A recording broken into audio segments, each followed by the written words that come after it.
Baik, Assalamualaikum warahmatullahi wabarakatuh. Perkenalkan, saya Yogi Aditya dengan Universitas 15. Di sini saya akan menerangkan sedikit materi tentang sistem operasi jaringan.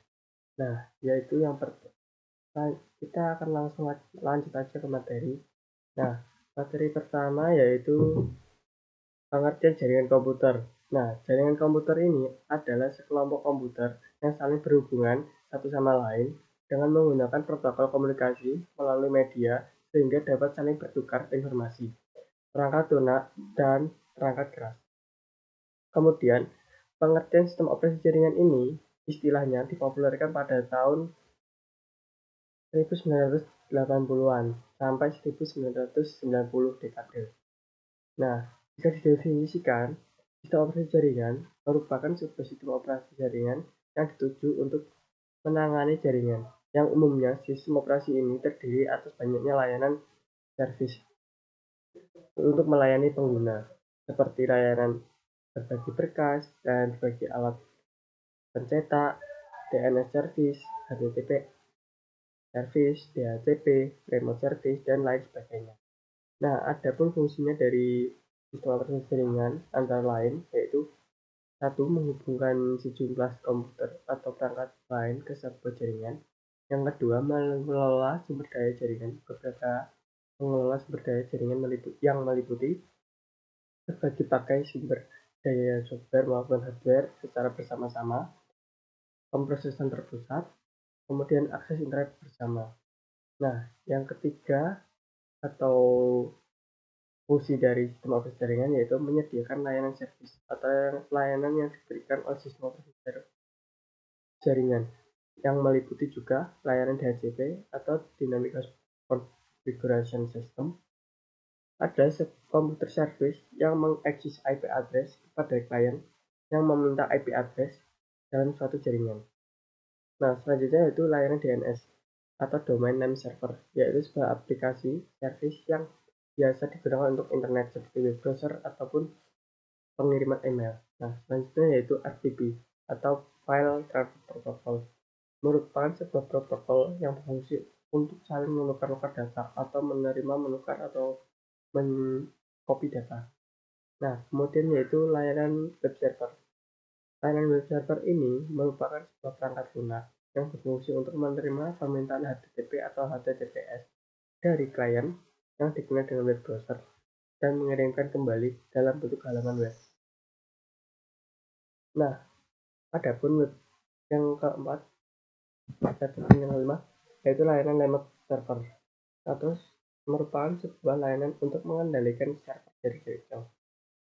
Nah, yang terakhir yaitu menyediakan keamanan jaringan bagi multi-user, melindungi pemakaian komputer secara terpusat seperti pemberian batas akses dan pemberian user akun dan password. Nah, kemudian terdapat model operasi jaringan, yaitu basis teks. Nah, basis teks ini bisa juga disebut dengan CLI atau Command Line Interface.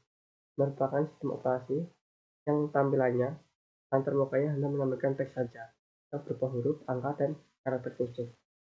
Nah, kelebihannya, sistem CLI ini adalah pengoperasian yang sangat mudah, spasi yang digunakan tidak terlalu besar, kemudian tidak menggunakan memori yang besar, kemudian kompatibel hampir ke semua software dan hardware.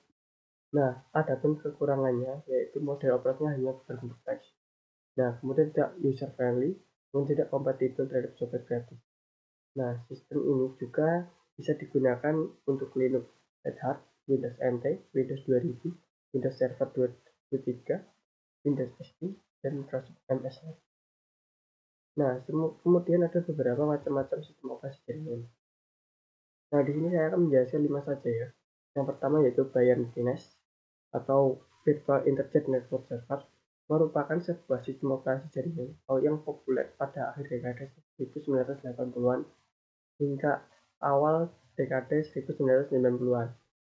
Nah, ini juga digunakan dalam hal jaringan-jaringan komparat, karena pada awalnya jaringan Fines ini dibuat berdasarkan protokol jaringan yang diberikan dari Xerox Network System atau CNS. Nah, selanjutnya yang kedua yaitu Novel Netware. Nah, Novel Netware ini adalah sebuah sistem operasi jaringan yang umumnya digunakan dalam komputer IBM PC atau kompatibelnya. Nah, selanjutnya yaitu Microsoft LAN Manager. Nah, LAN Manager ini adalah sebuah sistem operasi jaringan yang dikembangkan oleh Microsoft Corporation bersama Tricom Corporation. Nah, LAN Manager ini didesain sebagai penerus perangkat lunak server jaringan Tricep yang berjalan di atas sistem operasi MS-DOS. Nah, yang keempat yaitu Microsoft Windows NT. Nah, Microsoft Windows NT ini merupakan non-dedicated server, sehingga memungkinkan untuk bekerja pada komputer server.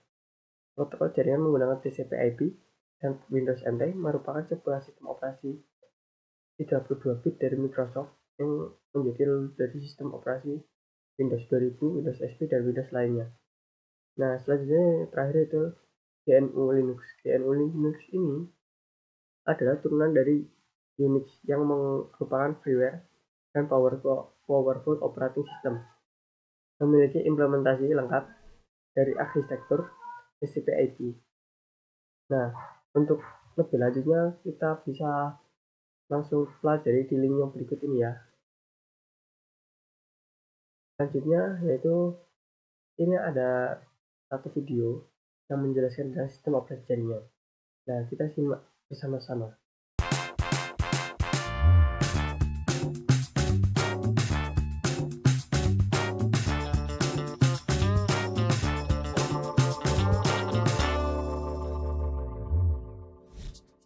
Computers are used for so many different tasks.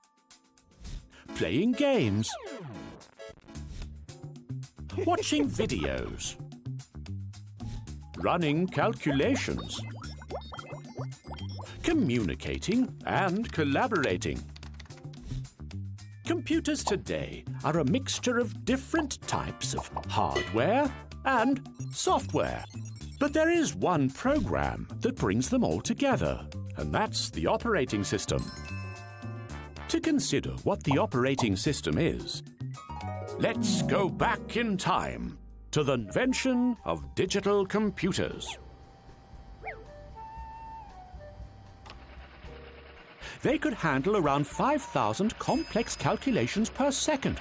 Impressive for the time, but today's supercomputers perform nearly 34 trillion calculations per second.